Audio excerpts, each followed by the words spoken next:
ॐ यथाग्निर्दाहिका शक्तिः रामकृष्णे स्थिता हिया সর্ববিদ্যাস্বরূপাং শারদাং প্রণমাম্যহম। কোয়ালপাড়ায় শ্রী শ্রী ঠাকুর ও শ্রী শ্রী মায়ের ফটো পূজা।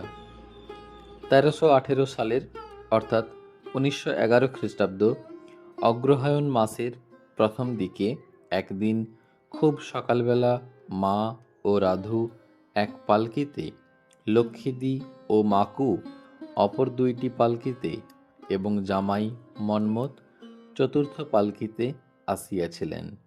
অন্যান্য সকলে কেহ গরুর গাড়িতে, কেহ বা পদব্রজে।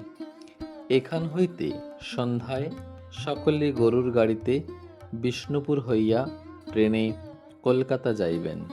শ্রী শ্রী মা পূর্বেই বলিয়াছিলেন, কোয়ালপাড়া আশ্রমে শ্রী শ্রী ঠাকুরকে প্রতিষ্ঠা করিবেন।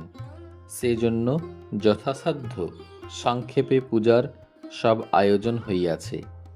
মা সেদিন বলিয়াছিলেন, ঠাকুরকে বসিয়ে দিয়ে যাব, কিন্তু আমরা জানি স্বশক্তিক ভগবানের পূজায় বিধি। সেজন্য আমরা শ্রী শ্রী ঠাকুর ও শ্রী শ্রী মায়ের দুইখানি ফটোই পূজার জন্য রাখিয়াছিলাম। শ্রী শ্রী মা তাড়াতাড়ি স্নান করিয়া শ্রী শ্রী ঠাকুরের ও তাহার নিজের ফটো দুইটি পরপর মাথায় ঠেকাইয়া ঠাকুর ঘরে ছোট সিংহাসনে নিজ হাতে পাশাপাশি বসাইয়া ফুল চন্দন দিয়া পূজা করিলেন এবং শেষে ব্রহ্মচারী কিশোরীকে দিয়া সামান্য হোম করাইলেন।